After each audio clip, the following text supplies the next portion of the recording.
Let's bring up our next guest, Scott Riefler, who is the Chief Science Officer of an amazing company called SōRSE Technology. Thanks so much for coming out to see us today.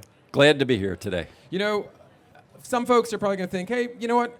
Cannabis isn't necessarily something that I need to think about or worry about because it's not something that's part of my brand or products. But I think it's extremely important to talk about it because cannabis is becoming a lot more mainstream, all different types, in all different package formats, products. SōRSE is helping brands to do that, to get there, to really get more products into the mainstream. So, I mean, that's my 2 cents on SōRSE. But tell us a bit about the origins of the company, what you do, some of the companies, or the types of companies you work with. Yeah, thanks, Ray. What we do at SōRSE Technology is take the extracts from cannabis and turn them into workable food ingredients so that you can put them in things like beverages and gummies, so on and so forth. If you've ever made salad dressing at home and you put oil and water together and shake it up, it doesn't stay mixed all that long. But when you put it into a beverage and you put it on the shelf, we need 6 months, a year and a half shelf life. So we do that in a way that, like I say, transforms these extracts into workable ingredients. So SōRSE got its start about 2017. We do emulsion technology fundamentally. That's how we transform these ingredients or transform the oils into workable ingredients. And actually, I was sitting at a concert. We had invited a friend. She had brought a friend. So anyway, I asked him what he was doing. He said he had just quit his job at Microsoft. He was the National Enterprise Manager for North America. And he said he had won a cannabis license in the lottery. So I asked him, what are you going to do with that? And he wasn't really sure. And I looked at him and I said, well, do you ever think about putting it in beverages? And he looked at me and said, that can't be done. It won't work. Now, I'm a scientist, I'm a chemist, I'm a material formulator. And when someone says something can't be done, that's more of a challenge than anything else. So my background is I spent 20 years in the aircraft industry pushing materials technology. When you fly in a plane, adhesive I developed is holding that plane together. Did a lot of work in low observable technology, how to make airplanes invisible to radar. Then spent 20 years in the food ingredient business. So when you put those two things together, there's not a whole lot of science we haven't practiced. So I worked on it for about 7 months and showed him a jar of an emulsion made from THC. And I gave him a glass of water and I put a couple drops in and it just easily dispersed and he drank it and it had no taste because our technology deals with all the natural bitterness associated with these materials. And he looked at me and he said, could we put this in like apple juice? And I said, yeah, you can put in anything that's water-based. 4 months later, the first product we launched, which was Happy Apple, made from Washington apple juice, lightly carbonated with THC in it. And it went from 0 to being the #1 selling cannabis drink in the state of Washington in 4 months.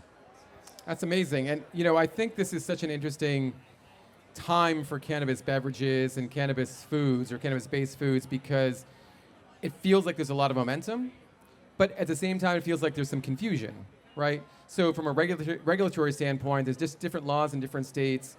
By show of hands, how many people touch alcohol? Now keep your hands up. How many people that don't have your hands up drink coffee? Right? So everybody's hands up at this point, right? And some people smoke, of course, so there'd be a few more.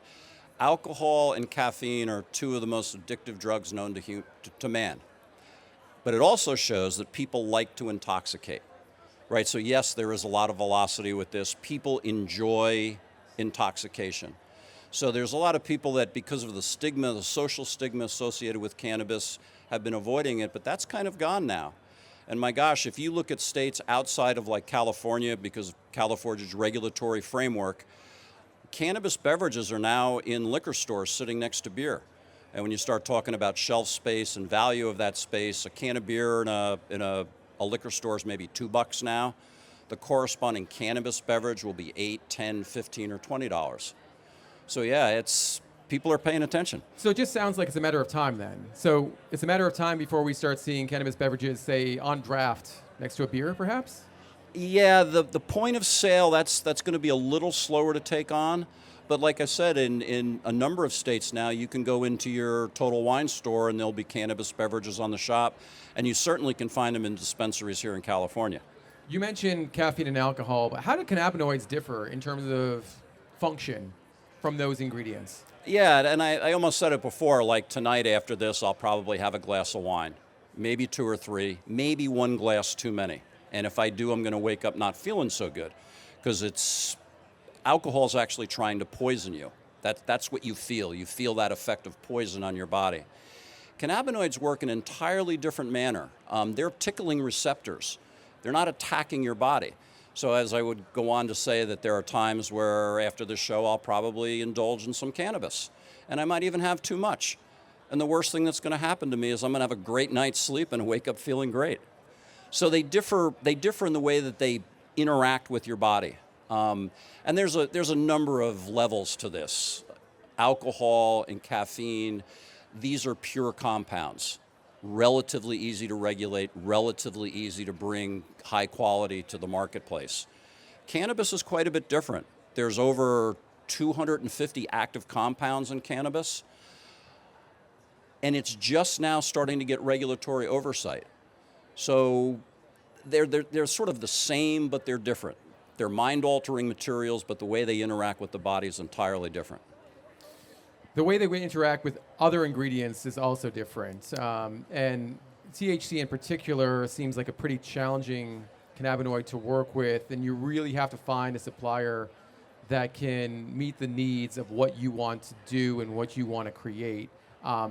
If for folks who are thinking about working with an ingredient like that, what should they be looking out for? How should they be trying to identify and partner with a company like SōRSE, for example? It's a really good question. You're looking for premium ingredients.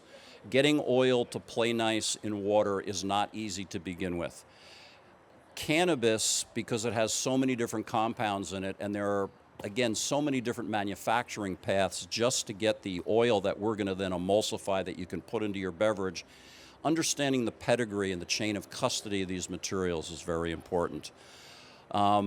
You want a full service provider, somebody that is already making beverages, that can demonstrate how their ingredient, like an emulsion, will work in a beverage, can provide flavor assistance, flavor development assistance, actually prototype beverages for you, as well as an organization that is involved with the regulatory agencies that are shaping what this industry is going to look like going forward, i.e. you want to pay attention to who you're dealing with. And I think from a consumer standpoint, you would just want to know, is this safe? Is this going to be something that I am going to, not have a bad reaction to? And I think that's one of the biggest questions for me as a consumer personally is, do I trust the brand? And I think if you trust the brand, you have to trust the supplier. And that's really, at the end of the day, what's most important. Yeah, you have to look behind the curtain, to be quite honest. You do want to pay attention to the man behind the curtain, as they say in The Wizard of Oz. You want to make sure that it is, in fact, groups of scientists, people that are reinvesting their profits back into the company, organizations that have the appropriate testing equipment to actually quantify what they're working with. The space is very crowded. It's a nascent field right now. The consolidation hasn't really taken place yet. So yeah, you want to be careful when you're selecting your supplier. Well, I want to learn more, honestly, because you've captivated me truly.